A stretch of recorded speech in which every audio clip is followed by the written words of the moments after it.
ওয়া আম্মা মান উতিয়া কিতাবাহু বিশিমালিহি ফায়াকুলু ইয়া লাইতানি লাম উতা কিতাবিয়া ওয়া লাম আদরি মা হিসাবিয়া ইয়া লাইতাহা কানাতিল কাদিয়া। হায়, এই আমলনামা কেন দেওয়া হলো?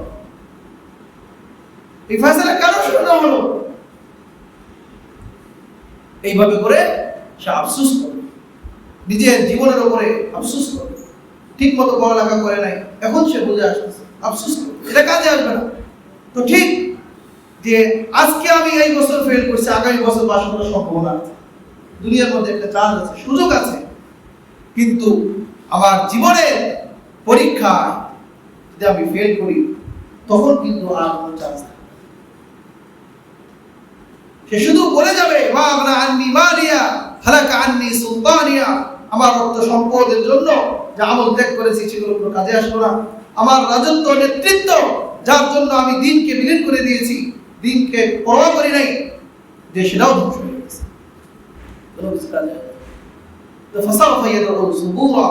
তারা মৃত্যু কামনা করবে, এবং তারা জাহান্নামে নিক্ষেপ করবে, তাদেরকে জাহান্নামে নিক্ষেপ করা হবে। তো তারা যতই মৃত্যু কামনা করুক, বলবো উদউ সুবুরান কাসীরা, মানে একটা মৃত্যু না, একবার মৃত্যু না, যে তোমরা অনেক অনেক হাজারবার মৃত্যু কামনা করো, যে মৃত্যু কামনা করলেও মৃত্যু হবে।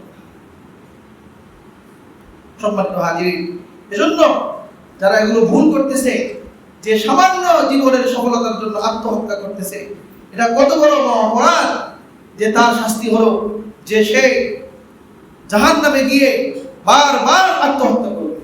যে নিজেকে দুনিয়ার মধ্যে বিষ পান করে আত্মহত্যা করবে, তাকে বিষের বোতল দেওয়া হবে, বারবার সে বিষ পান করবে, বারবার সে মৃত্যুবরণ করবে, আবার তাকে জীবিত দেওয়া হবে।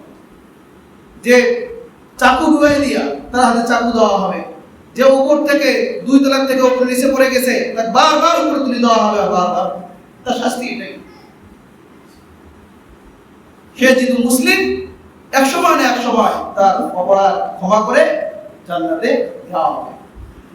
মুসলমানদের ক্ষেত্রে এটা অবকাশ আছে, তবে কতকাল থাকবে সেটা আল্লাহ তাআলাই ভালো জানেন। এজন্য সম্মানিত যুবক ভাইরা, যারা আমরা পরীক্ষাতে আছি বা সামনে পরীক্ষা দিব, এই সামান্য দুনিয়ার মর্যাদার জন্য, ডিগ্রির জন্য আবার চূড়ান্ত জীবনকে নষ্ট করব, পরকালকে নষ্ট করব না, এটা আমাদের থেকে শিক্ষা নিতে হবে। আর দ্বিতীয়ত কথা হলো, আমরা যারা বাবা মা আছি, আমাদেরকে বুঝবার, আমাদের পাগল হলে চলবে না। আমি তাকে হয়তো অর্থ সম্পদ দিয়েছি, তার পিছনে খরচ করছি, সময় দিছি, তো কোনো কারণে তার রেজাল্ট খারাপ হয়েছে, এজন্য তাকে তিরস্কার করা, ভৎসনা করা, বাড়ি থেকে বের করে দেওয়া, যে তাকে মানসিক চাপ দেওয়া, এটা আমার জন্য উচিত হবে। বরং আমার উচিত তাকে শান্ত করা, সে যেন মন্দ কোনো পথ অবলম্বন না করে।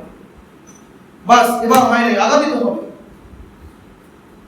পড়ালেখা হলো না, বড় ব্যবসা করবে, বড় কাজ করবে, আল্লাহ তাআলা চাহে যে বড় ডিগ্রিধারী ওলাদের চেয়েও বড় সম্পদশালী হতে হবে।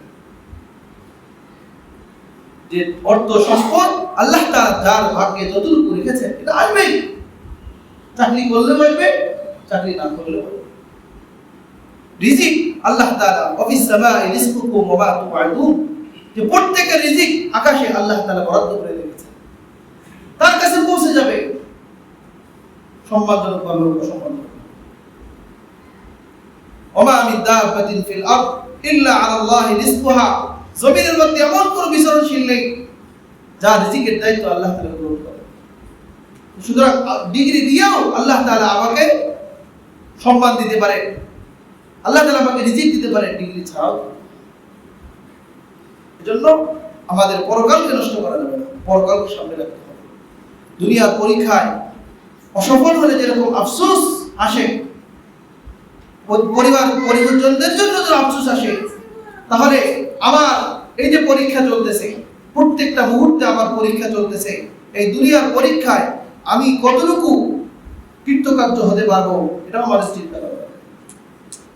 তো কই আমার ছেলে তো 5 ওয়াক্ত নামাজ পড়ে না, আমার ছেলে সব সময় গান, সিনেমা, নাচ, এই সমস্ত আল্লাহ তাআলার অবাধ্যতার কাছে লিপ্ত, আমি তো তাকে সতর্ক করি না, আমি তো তাকে ভৎসনা করি না, তাহলে তার চূড়ান্ত পরীক্ষা